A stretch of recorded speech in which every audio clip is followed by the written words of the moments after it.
안녕하십니까. 늘 스트레스를 받을 수밖에 없는 상황에 살고 계신 여러분들을 위해 어떻게 하면 스트레스에 잘 대처할 수 있을까 하는 그 방법을 오늘 알려드리겠습니다.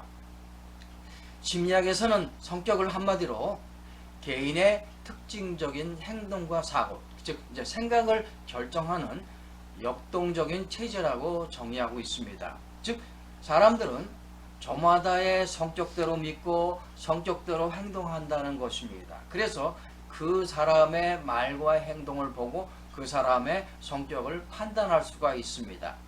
하지만 대부분의 경우에는 그 사람의 성격을 판단하기가 쉽지가 않습니다. 왜냐하면 대부분의 경우 자신의 성격을 드러내기보다는 다른 사람에게 잘 보일 수 있도록 자신의 성격과는 다르게 말하고 행동하기 때문입니다. 때로는 전혀 다른 성격을 소유한 것처럼 말하고 행동하기 때문입니다. 하지만 스트레스를 받게 될 때는 성격이 분명하게 나타나게 됩니다.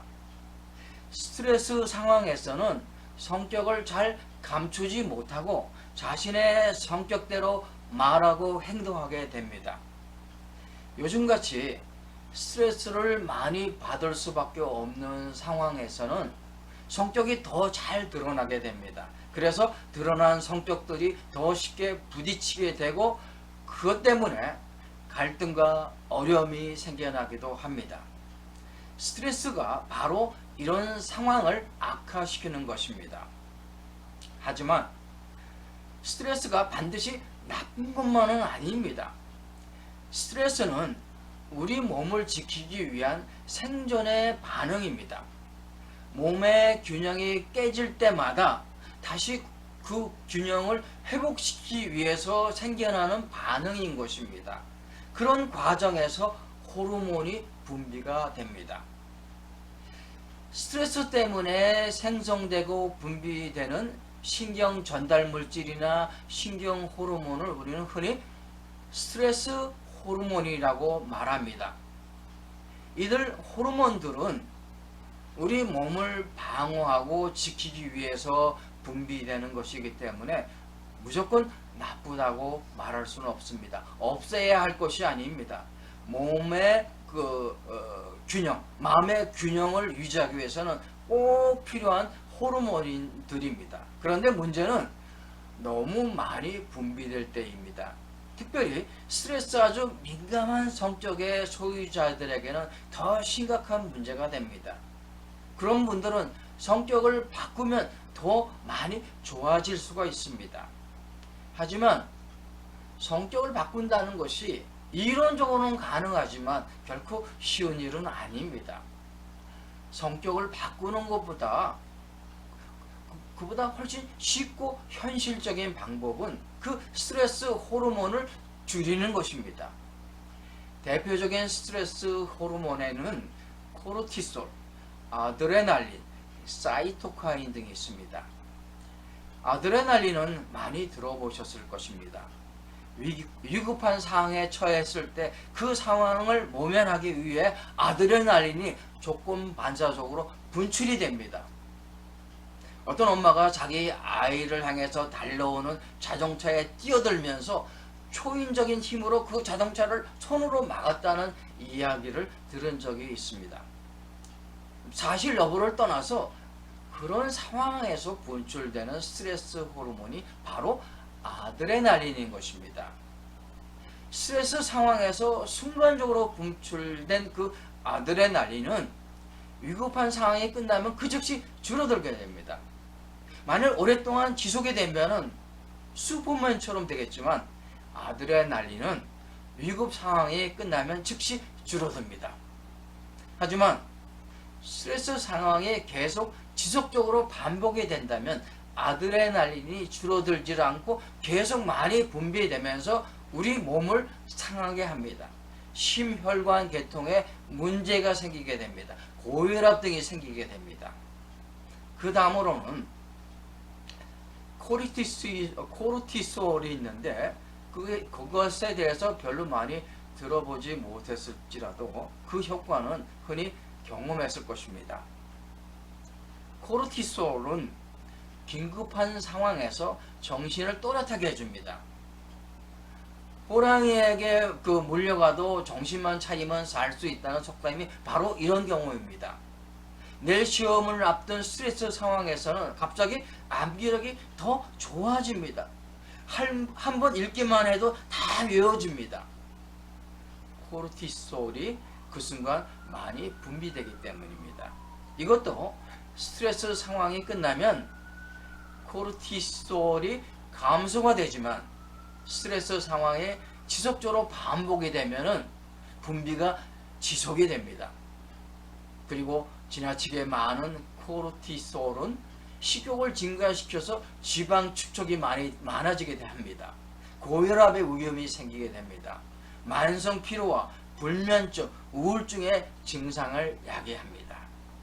그래서 스트레스를 너무 쉽게 받는 사람들이나 혹은 지속적으로 스트레스에 노출이 된 사람에게는 스트레스 호르몬 과다로 인해 신체적 질병이나 심리적인 질병이 생기게 됩니다. 우리가 신체적으로나 심리적으로 건강을 유지하기 위해서는 스트레스를 쉽게 받지 않는 성격을 갖거나 아니면 스트레스를 효과적으로 잘 처리할 수 있는 방법을 찾아야 합니다. 스트레스 호르몬을 긍정 호르몬 또는 행복 호르몬이라고 하는데 그런 좋은 호르몬으로 바꿀 수 있는 방법을 찾아야 합니다. 대표적인 긍정 호르몬, 행복 호르몬으로는 도파민, 엔도르핀, 세로토닌 등이 있습니다. 도파민은 즐거움, 쾌감, 행복감을 느끼게 해줍니다. 그래서 도파민이 부족하면 우울증이 증가하게 됩니다. 세로토닌은 수면과 아주 관계가 있습니다. 세로토닌이 감소하게 되면 불면증이 생기고 우울감이 깊어집니다. 우울증에 걸리면 이런 행복 호르몬이 줄어들기 때문에 항우울제 약을 통해서 이 행복 호르몬을 증가시키거나 활성화시키게 합니다. 때로는 심리치료를 통해서 호르몬을 조절하기도 합니다. 약물치료든 심리치료든 지나치게 많은 스트레스 호르몬을 줄일 수 있는 여러 방법들이 있습니다. 또 지나치게 적은 행복 호르몬을 늘릴 수 있는 여러 방법들이 있습니다. 많은 연구 결과에 의하면 여러 가지 심리치료 중에서 인지치료가 약을 복용하지 않아도 치료 효과가 가장 잘 나타난다고 알려져 있습니다. 인지치료는 한마디로 말하면 우리 생각을 바꿔주면 이 감정과 행동까지 바뀐다는 것입니다. 뇌 속에서 일어나는 생각이 호르몬을 조절하게 되면서 느끼는 감정을 변화시켜 줍니다. 그런데 이 생각을 바꾸는 방법 중에서 가장 쉽고 그리고 가장 효과적인 방법이 있는데 그것은 바로 감사한다는 생각을 갖는 것입니다. 감사할 수 있는 상황인가 아닌가의 문제보다는 감사한다는 그 생각만을 가져도 호르몬 분비가 달라지고 그래서 감정도 달라지게 된다는 것입니다. 감사하는 마음을 갖게 되면 제일 먼저 도파민 분비가 달라집니다. 도파민이 부족할 때는 즐거운 것도 없고 쾌감도 못 느끼지만 감사하는 마음을 갖게 되면 도파민 분비가 활성화가 되기 시작합니다. 도파민이 활성화되면 즐거운 마음이 생기고 행복감이 생기게 됩니다. 사회적인 관계도 형성이 됩니다. 그리고 또 감사하는 마음이 주는 더 강력한 효과가 있는데 그것은 바로 세로토닌을 증진시키는 것입니다. 세로토닌이 부족할 때 깊은 우울감에 빠지게 되지만 세로토닌이 충분히 분비가 되면 수면의 질도 좋아지고 불안한 마음도 우울감도 크게 줄어들게 됩니다. 그래서 자신의 삶을 보다 긍정적인 면으로 볼 수 있게 됩니다. 어느 연구 결과에 의하면 슬픈 사건을 기억할 때는 세로토닌 생성이 감소가 된다고 합니다. 그러나 좋은 일을 기억할 때는 세로토닌이 증가가 된다고 합니다. 게다가 좋은 일을 기억하면 긍정적인 생각이 더 많아져서 그 부정적인 기억들을 막아준다고 합니다. 우울증이나 불면증으로 고생하시는 분들에게는 감사하는 마음을 적극 추천합니다. 약물로도 이런 효과를 얻을 수는 있지만 약물은 한시적일 뿐입니다. 여러분이 감사하는 마음을 갖게 된다면 스트레스 호르몬이 줄어들고 행복 호르몬이 활성화가 되기 시작합니다.